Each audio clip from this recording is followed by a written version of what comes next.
Section ഒന്നുകൂടെ പറയാം. നമ്മൾ ID പാസ് ചെയ്ത് കൊടുത്തു. ആ ID വെച്ചിട്ട് സ്റ്റുഡന്റിനെ ലോഡ് ചെയ്തെടുത്തു. student.objects.get id equal to p. Then ഈ സ്റ്റുഡന്റിനെ മാത്രം നമുക്ക് കാർഡ് ലോഡ് ചെയ്യുമ്പോൾ റിട്ടേൺ ചെയ്ത് കൊടുക്കണം. ഇനി card.html എന്ന പേജ് എടുത്തേ.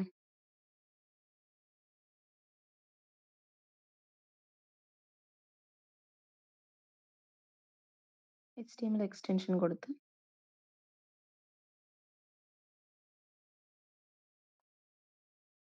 ഇവിടെ നമുക്കിപ്പോൾ ജസ്റ്റ് ഒരു p ടാഗിൽ ഡിസ്പ്ലേ ചെയ്യിക്കാം ഏതെങ്കിലും ഒരു ഡീറ്റെയിൽ.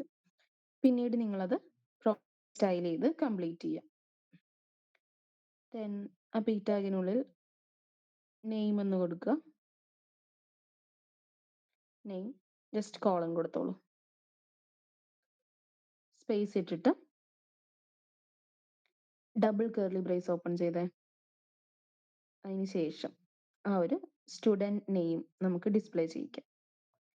ഈ കൊടുത്തിരിക്കുന്നത് സ്റ്റുഡന്റ് എന്നല്ലേ, സോ സ്റ്റുഡന്റ് എന്ന് കൊടുത്തു.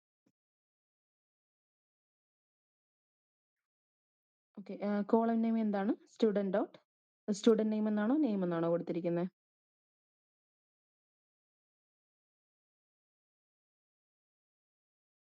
Student name. Okay,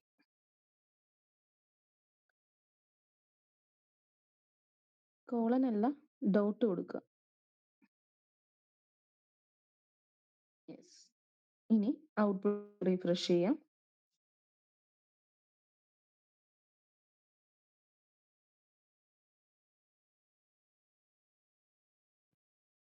okay, links പിന്നീട് സ്റ്റൈൽ ചെയ്ത് കൊടുക്കുക. നെയിം ലോഡ് ചെയ്തേ. ആ നെയിമിൽ ക്ലിക്ക് ചെയ്യുക. ആ HTML പേജിലേക്ക് നമുക്ക് റീഡയറക്റ്റ് ആയിട്ടുണ്ട്. ഇതേപോലെ എല്ലാ ഫീൽഡ്സും പ്രോപ്പർലി സ്റ്റൈൽ ചെയ്ത ഒരു കാർഡിൽ നവബാർ ഈ പേജിലേക്കും പാസ് ചെയ്യുക. എന്നിട്ട് ഇവിടെ ഡിസ്പ്ലേ ചെയ്യിച്ചു കൊടുക്കുക. ക്ലിയർ അല്ലേ? അതുപോലെ ആ ബാക്ക് അടിച്ച ടേബിൾ ഒന്ന് എടുത്തേ.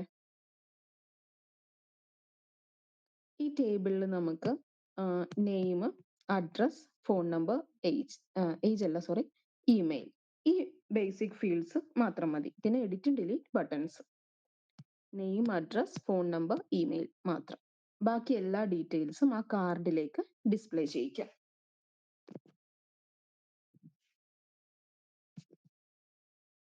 ക്ലിയർ അല്ലേ?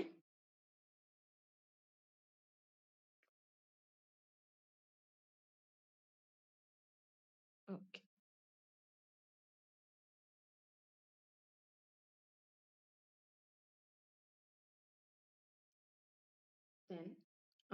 നെക്സ്റ്റ് ഓത്ത് ടേബിൾ എന്നൊരു പ്രൊജക്റ്റ് ക്രിയേറ്റ് ചെയ്യണം. ഈ ഒരു സെക്ഷനിൽ നമുക്ക് വരുന്നത് ഇൻബിൽറ്റ് ടേബിൾ. ലോക്കൽ ഹോസ്റ്റിന്റെ വിൻഡോ ഒന്ന് ഓപ്പൺ ചെയ്തേ.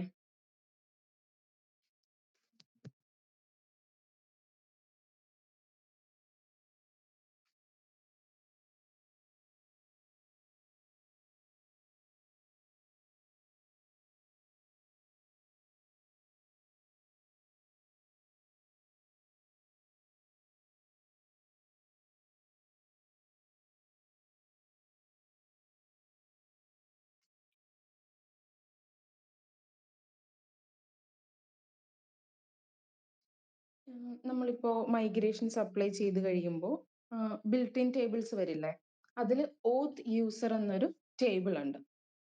അതിലേക്കാണ് നമ്മൾ ഈ ബേസിക് ഫീൽഡ്സ് എല്ലാം. അതിൽ കുറച്ച് കോളംസ് ഉണ്ട്. First name, last name, password, user name, അതുപോലെ കുറച്ച് സെക്ഷൻസ് ബേസിക് ആയിട്ടുള്ള ഇമെയിൽ ഫീൽഡ്. ഇതെല്ലാം ഡയറക്റ്റ് നമുക്ക് ആ ഒരു ഓത്ത് യൂസർ എന്ന ടേബിളിലേക്ക് പാസ് ചെയ്ത് കൊടുക്കാൻ പറ്റും. ഓക്കെ, നമ്മളപ്പോ ഈ ഓത്ത് യൂസർ എന്ന ടേബിളിലേക്ക് ഫീൽഡ്സ് സേവ് ചെയ്യുന്നതും അതുപോലെ ബാക്കിയുള്ള അതിനകത്ത് കുറച്ച് ഫീൽഡ്സേ വരുന്നുള്ളൂ. അപ്പൊ നമുക്ക് ബാക്കി ഈ ഒരു ഫോമിൽ ഇപ്പൊ നമ്മൾ സ്റ്റുഡന്റിന്റെ ഫോം ചെയ്തപ്പോൾ തന്നെ ബാക്കി ഏജ്, അഡ്രസ്, ഇങ്ങനത്തെ ഫീൽഡ്സ് ഒക്കെ വരുന്നുണ്ട്. അപ്പോൾ ആ ഫീൽഡ്സ് എല്ലാം നമുക്ക് മറ്റൊരു ടേബിളിലാണ് സേവ് ചെയ്യേണ്ടത്. സോ ഈ ഓത്ത് യൂസർ എന്ന ടേബിളും നമ്മൾ ക്രിയേറ്റ് ചെയ്യുന്ന മോഡൽസ് വഴി ക്രിയേറ്റ് ചെയ്യുന്ന ആ ടേബിളും ആയിട്ടുള്ള ഒരു കണക്ഷനും ഫസ്റ്റ് നമ്മൾ ഓത്ത് യൂസറിലേക്ക് സേവ് ചെയ്യുന്നു. ഒന്ന് ലോഡ് ചെയ്തോളൂ.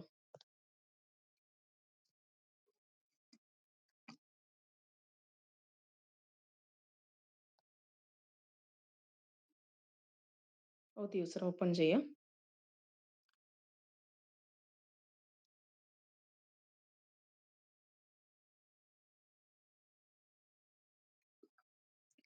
യെസ്, ഇതായി ഫീൽഡ്സ് കണ്ടോ? Password, user name, first name, last name, email, ഇതൊക്കെ ഒരു ബേസിക്കലി ഒരു ഫോമിൽ വരുന്നതാണ്. ഓക്കെ, ഇവിടെ നമ്മൾ ഈ ഡീറ്റെയിൽസ് എല്ലാം ഈ ഒരു ഓത്ത് യൂസർ എന്ന ടേബിളിലേക്ക് സേവ് ചെയ്ത് ബാക്കി ഫീൽഡ്സ് കണക്ട് ചെയ്ത് ഫോറിൻ കീ യൂസ് ചെയ്ത് കണക്ട് ചെയ്ത് മറ്റൊരു ടേബിളിലേക്ക് അതിന്റെ കണക്ഷനും അതുപോലെ തന്നെ ഡിഫറെന്റ് ടൈപ്പ് ഓഫ് യൂസർ, ഇപ്പൊ ഒരു അഡ്മിൻ സൈഡും യൂസർ സൈഡും അതൊക്കെ ലോഗിൻ ചെയ്യുന്ന ഒരു സെക്ഷനാണ് ഈ ഒരു ഓത്ത് യൂസർ എന്ന പ്രൊജക്റ്റിൽ നമ്മൾ ചെയ്യുക.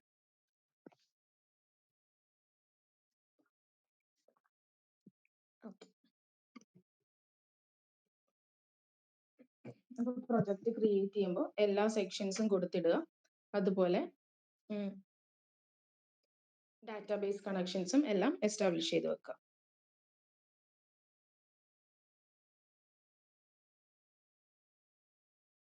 വേണ്ട, ഫീൽഡ്സ് ക്രിയേറ്റ് ചെയ്യണ്ട. Last login, active, date of joint, ഇതൊക്കെ ഓട്ടോമാറ്റിക്കലി നമുക്ക് ലോഡ് ആവുന്നതാണ് അതിലേക്ക്. വേണമെങ്കിൽ ഒരു ഫോം ക്രിയേറ്റ് ചെയ്യാം. ഫോമിൽ വേണ്ടത് ഈ first name, last name, email, password കൊടുക്കുമ്പോൾ കൺഫേം പാസ്വേഡ്, യൂസർ നെയിം, ഈ സെക്ഷൻസ് കൊടുത്തോളൂ. അതുപോലെ നമ്മളിപ്പോൾ ഫോറിൻ കീ യൂസ് ചെയ്ത് കണക്ട് ചെയ്യുമ്പോൾ ഒരു ഏജ് ആൻഡ് അഡ്രസ് ഫീൽഡ് അതും കൂടെ ആഡ് ചെയ്യാം. അപ്പോൾ നമുക്ക് ഫീൽഡ്സ് വരേണ്ടത് first name, last name, email, user name, password, age, address. ഇപ്പൊ നിങ്ങൾ എന്താണ് മോഡൽസ് നമ്മൾക്ക് ഓത്ത് യൂസറിന് ക്രിയേറ്റ് ചെയ്യണ്ട. നമുക്ക് എക്സ്ട്രാ ടേബിൾ വരുന്നില്ലേ,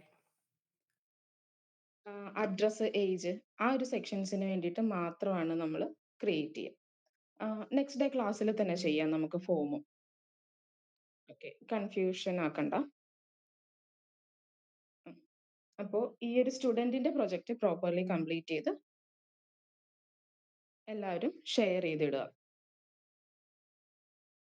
എഡിറ്റിന്റെ സെക്ഷൻ ഡീറ്റെയിൽഡ് ആയിട്ട് സെൻഡ് ചെയ്യാം. ഡ്രോപ്പ് ഡൗൺ എഡിറ്റ് ചെയ്യുന്നതും ജെൻഡർ ഫീൽഡ്, ഡേറ്റ്, ഇതെല്ലാം പ്രോപ്പർലി സെൻഡ് ചെയ്യാം. ബാക്കി സെക്ഷൻസ് നെക്സ്റ്റ് ഡേ തന്നെ നോക്കാം. ക്രിയേറ്റ് ചെയ്താൽ മാത്രം മതി. ഓക്കെ, എല്ലാം ക്ലിയർ ആണോ? ക്ലിയർ ആണ്. ഓക്കെ, അപ്പോൾ ലീവ് ആയിക്കോളൂ.